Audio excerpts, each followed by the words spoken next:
একজন নতুন ট্রেডার রাসেল প্রতিদিন সকালে উঠে চার্ট দেখে টেকনিক্যাল অ্যানালাইসিস শেখে, কিন্তু বারবার লস করে।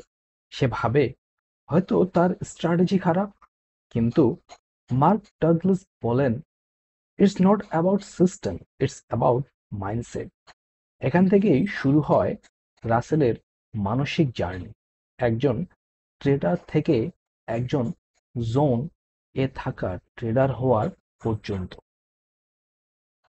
হ্যালো, আসসালামু আলাইকুম। আজকে আমরা যে বইটি নিয়ে আলোচনা করব সেটি হচ্ছে ট্রেডিং ইন দ্য জোন, এবং এটা লিখেছেন মার্ক ডগলাস। তো চলুন শুরু করা যাক। Chapter 1, the road of success. Mark বলেন, 90% ট্রেডার হারেন কারণ তারা চায় নিশ্চিত প্রফিট, কিন্তু বাজারে কিছুই নিশ্চিত না। সফল ট্রেডার মানে যিনি প্রতিটি ট্রেডকে সামগ্রিক ফলাফলের অংশ হিসেবে দেখেন। হুম, এটা না যে প্রতিটা ট্রেডেই সে জিতবে। রাসেল একটা বিশাল প্রফিট করে সে খুব আত্মবিশ্বাসী হয়ে পড়ে এবং পরের বার লোভে পড়ে ট্রেড করে বসে। রেজাল্ট মারাত্মক লস। এখানে মার্ক বলেন, confidence comes from consistency, not luck. Chapter 2, the lure প্রলোভন। এই ট্রেডটা একদম নিশ্চিত, এমন ভাবনা অনেক ট্রেডারকে ডুবিয়েছে। রাসেলও একবার এক বন্ধুর কথা শুনে ট্রেড করে নিশ্চিত লাভ এর লোভে, কিন্তু সেটাই হয়ে যায় তার সবচেয়ে বড় ভুল। মার্ক বলেন, তুমি যদি ট্রেডে প্রবেশ করার সময় হেরে যাওয়ার ভাবনা না মানো, তবে তুমি স্বাধীনভাবে ট্রেড করতে পারবে। চ্যাপ্টার 3, ট্রেডিং রেসপন্সিবিলিটি, দায়িত্ব নেওয়া। রাসেল আগে তার লসের জন্য দোষ দিত মার্কেট, নিউজ, ইন্টারনেট ডিস্ট্রাকশন এগুলোকে।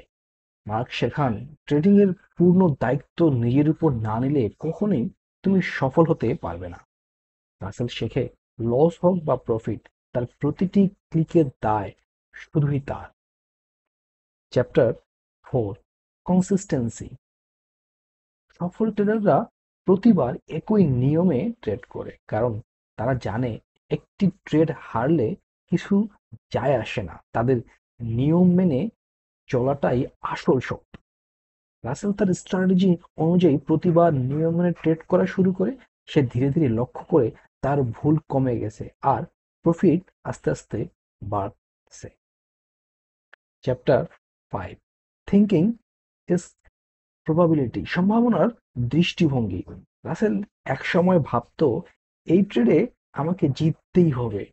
এখন সে ভাবে এই ট্রেডে হয়তো জিতবো, হয়তো হারবো, কিন্তু আমি নিয়ম মানবো এবং প্রতিটা ট্রেডে আমি কিছু শিখবো। মার্ক বলেন, প্রতিটি ট্রেড একটা কয়েন টসের মতো। তুমি কন্ট্রোল করতে পারো না হেড আসবে না টেল, তুমি শুধু কন্ট্রোল করতে পারো কিভাবে প্রতিক্রিয়া দেখাবে। চ্যাপ্টার 6, দ্য ট্রেডার অ্যাজ, ট্রেডারের অসীম শক্তি। প্রত্যেক ট্রেডারের আলাদা শক্তি আছে। কেউ ভালো প্রফিট নিতে পারে, কেউ ভালো রিস্ক ম্যানেজ করে। রাসেল নিজের শক্তি খুঁজে পায়, সে খুব ভালো স্টপ লস সেট করতে পারে। এখন সে তার সেট আপ অনুযায়ী সবকিছু ঠিকঠাক ভাবে করছে। Chapter 7, working with your believe, বিশ্বাস নিয়ে কাজ করো। যে বিশ্বাস আমাদের ট্রেডিং পরিচালনা করে, তাই আমাদের জয় অথবা লস নির্ধারণ করে। রাসেল আগে বিশ্বাস করত, আমি কখনোই ট্রেডিং এ সফল হতে পারবো না। মার্ক শেখান, আপনার বিশ্বাসগুলো যদি ভয়, লোভ বা আত্মবিশ্বাসের অভাবে তৈরি হয়, তাহলে সেগুলোকে নতুন বিশ্বাস দিয়ে বদলাতে হবে। রাসেল এখন বিশ্বাস করে, আমি নিয়ম মেনে চললে আমি সফল হব। সময় সেটা প্রমাণ করবে। Chapter 8, creating a winning attitude, একটি জয়ের মানসিকতা তৈরি। সফল ট্রেডাররা কখনোই রেজাল্ট নিয়ে ভয় পান না, তারা শুধু নিয়ম মেনে চলেন। মার্ক বলেন, ট্রেডিং হলো না ভবিষ্যৎ দেখা, না জিততেই হবে মানসিকতা রাখা। এটা একটা দীর্ঘ প্রক্রিয়া যেখানে মানসিক শান্তি আর শৃঙ্খলা সবচেয়ে বড় অস্ত্র।